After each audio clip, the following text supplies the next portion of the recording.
Cuba korang bayangkan kalau korang berada di sebuah kapal perairan, tiba-tiba dikepung oleh tentera Israel, ditahan lalu ditangkap. Itulah yang berlaku kepada rakyat Malaysia dalam misi kemanusiaan ke Gaza. Ada yang ditahan, ada yang hilang hubungan dengan keluarga. Sukarelawan yang membawa ubat, makanan, pakaian kepada saudara kita di Gaza. Lebih 10 orang warga Malaysia ditangkap. Mereka hanya ada dua pilihan sahaja, pulang ke Malaysia atau apa yang akan jadi pada mereka.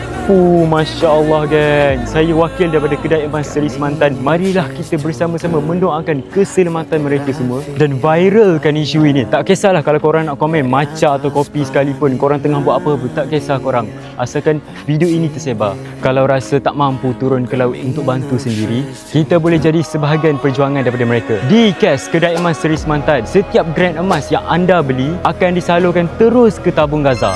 Membeli emas di Kedai Emas Seri Semantan adalah pilihan yang bijak. Semaikan doa, salurkan kasih.